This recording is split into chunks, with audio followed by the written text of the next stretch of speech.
Pak, ada acara lain, mohon maaf, jadi ini sebelum Bapak pergi Pak, izin boleh nggak ini ada resolusi yang disampaikan oleh Pak Kiai Kampung Pak, akan dibacakan Pak Satya, sebentar aja Pak. Ya, silakan Pak, berikut Pak Satya Wibowo, Pak Satya, ya, Satya Widya. Saya bacakan. Ya nanti ya. Yang saya hormati Pak Prabowo Subianto selaku calon Presiden Republik Indonesia 2024-2029, izinkan kami untuk membacakan mujadalah Kiai Kampung yang merupakan hasil dari diskusi langsung para Kiai Kampung dengan masyarakat yang paling bawah, Bapak. Kami bergembira tadi dari penjelasan yang Bapak sampaikan sudah banyak setidaknya menjawab dari hasil diskusi dan mujadalah para Kiai Kampung dengan para masyarakatnya. Kami sendiri dari panitia juga melakukan beberapa kali Zoom untuk membahas masalah ini. Izinkan saya membacakan, Pak, tidak lebih dari 2 menit. Bismillahirrahmanirrahim. Assalamualaikum warahmatullahi wabarakatuh. Bahwa sesungguhnya terpenuhinya kebutuhan dasar ialah hak semua warga negara, termasuk warga masyarakat desa. Hal ini sejalan dengan amanah konstitusi yang mewajibkan negara untuk memenuhi hak-hak dasar tersebut berupa pendidikan, kesehatan, sandang, pangan, dan papan. Kewajiban ini juga sesuai dengan kaidah usul fiqh tasarruful imam alal rayah manutun bil maslahah, yang berarti kebijakan pemimpin terhadap rakyat harus didasarkan pada pertimbangan kemaslahatan. Namun fakta di lapangan masih jauh dari harapan dan cita-cita luhur yang diamanatkan melalui konstitusi. Kemiskinan, ketimpangan sosial, dan keterbelakangan masih terjadi dalam kehidupan masyarakat, khususnya di pedesaan. Hal ini tidak sesuai dengan prinsip pembangunan yang partisipatoris, berkeadilan, dan berkelanjutan. Perencanaan pembangunan seringkali tidak mencerminkan kebutuhan masyarakat. Mereka hanya dipandang sebelah mata, dipinggirkan, bahkan tidak didengar aspirasinya. Sehingga menjadi permasalahan serius yang mendesak diselesaikan. Oleh sebab itu, melalui majelis yang mulia ini, kepada para calon Presiden Republik Indonesia 2024-2029, Forum Mujadalah Kiai Kampung seluruh Indonesia menyampaikan resolusi sebagai berikut. 1. Menyatakan keberpihakan, menjamin, dan bertanggung jawab atas terwujudnya sistem pendidikan dan kesejahteraan guru yang manusiawi. Masih banyak guru-guru di pedesaan yang menerima gaji sebesar 70.000 per bulan. Masih banyak lembaga pendidikan, terutama pesantren di desa-desa yang kondisinya sangat memprihatinkan. Untuk itu kami menuntut agar setidaknya 20% dana desa yang diperoleh dari pemerintah pusat harus dipergunakan untuk kesetaraan pendidikan tersebut. Nomor 2, menyatakan keberpihakan, menjamin, dan bertanggung jawab untuk penyelenggaraan pelayanan kesehatan yang setara dimanapun di Indonesia, terutama di pedesaan. Untuk itu diperlukan terbentuknya Bank Kesehatan Desa yang menangani urusan administrasi, sehingga seluruh warga desa akan mendapatkan pelayanan secara langsung dan prima, tanpa harus menghadapi sistem birokrasi yang berbelit-belit. Nomor 3, menyatakan keberpihakan, menjamin, dan bertanggung jawab atas ketersediaan pupuk sesuai kebutuhan petani sepanjang tahun, dengan angka-angka subsidi dan pola distribusi yang transparan. Untuk itu diperlukan terbentuknya Bank Pertanian Desa yang menjamin ketersediaan dana pinjaman bagi pembelian pupuk dan kebutuhan pertanian lainnya tanpa sistem birokrasi perbankan yang menyulitkan petani. Untuk mewujudkan ketiga butir resolusi tersebut, berikut solusinya. Kami menuntut peran kepemimpinan nasional periode 2024-2029 agar mengeksekusi dalam 100 hari pertama masa kepemimpinannya, serta membuka jalur komunikasi dan akses yang konsisten kepada Forum Mujadalah Kiai Kampung seluruh Indonesia. Hal ini dimaksud untuk meningkatkan sinergi dan evaluasi yang akuntabel, berkeadilan, berkelanjutan demi terwujudnya negara Republik Indonesia yang baldatun thayyibatun warabun ghafur, negara sejahtera yang penuh rahmat dan ampunan Tuhan. Wallahul muwaffiq illa al-qamitorik. Wassalamualaikum warahmatullahi wabarakatuh.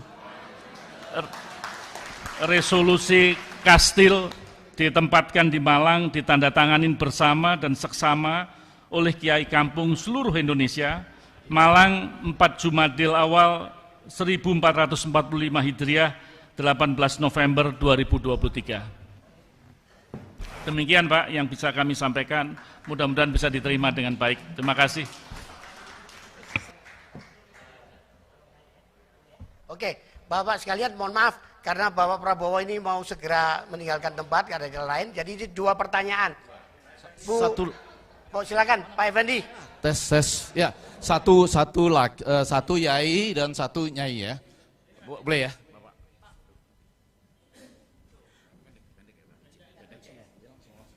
Assalamualaikum warahmatullahi wabarakatuh.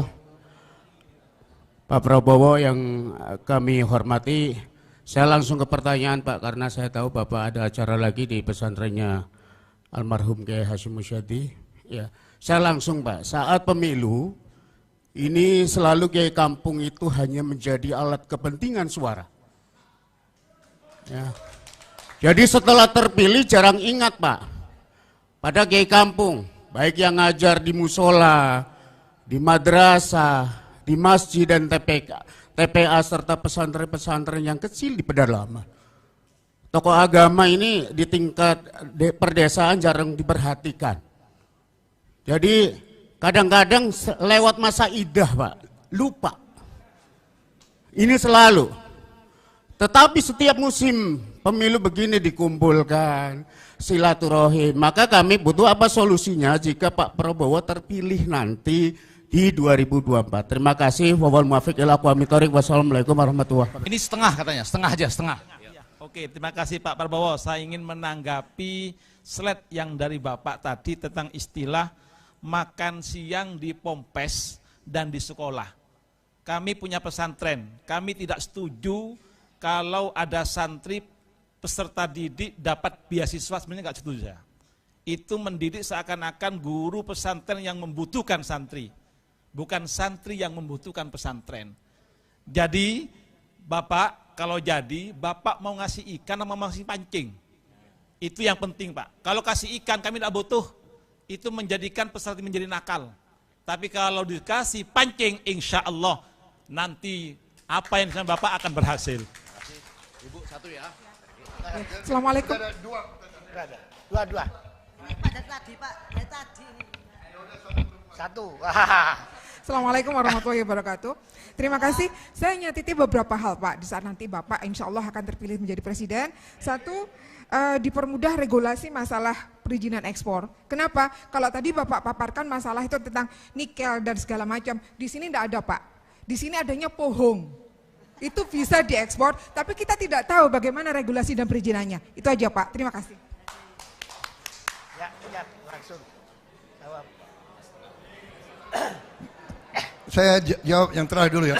Maksud Ibu apa?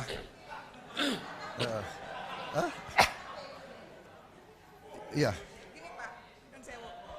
Kalau tadi Bapak paparkan sejauh mana tuh tentang nikel, biji besi dan segala macam Mbak Ye. Kalau di Malang, non sewu, hal itu tidak ada. Yang ada di sini adanya ketela pohon dan lain sebagainya. Itu pun juga bisa menjadi yang diekspor. Tapi kita tidak tahu bagaimana caranya.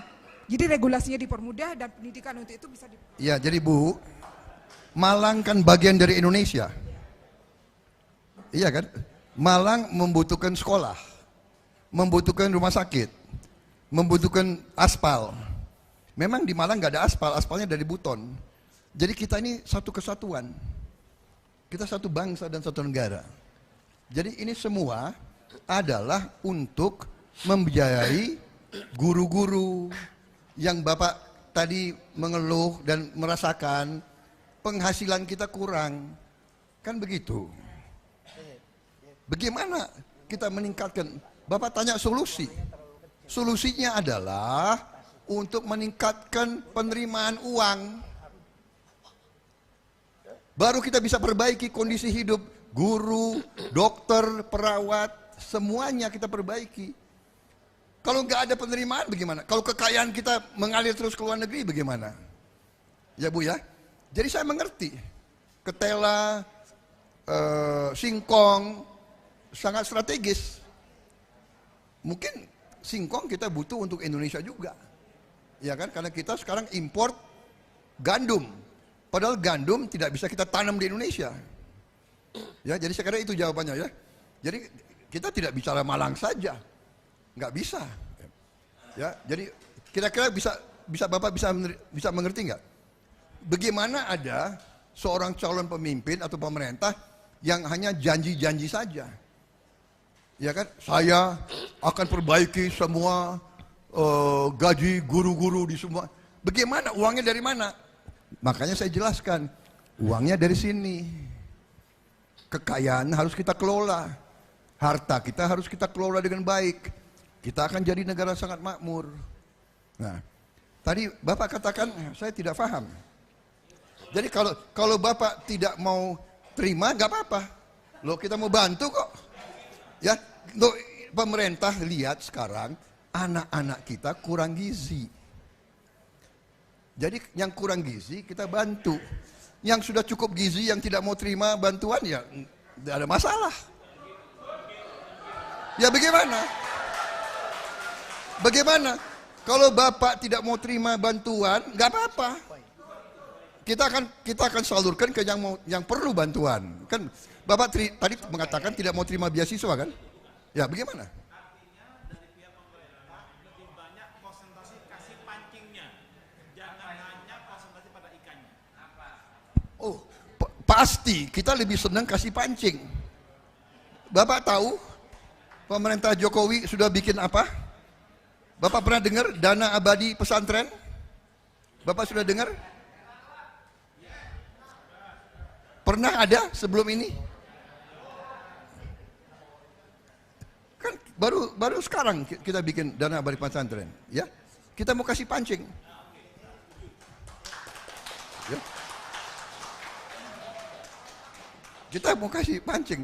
Pemerintah Pak Jokowi sudah mencabut 2.600 izin tambang siup, dicabut dari swasta-swasta dan sudah diberikan, yang pertama diberikan kepada PBNU. Yang pertama. Itu pancing-pancing yang akan dibagi. Iya kan? Ya.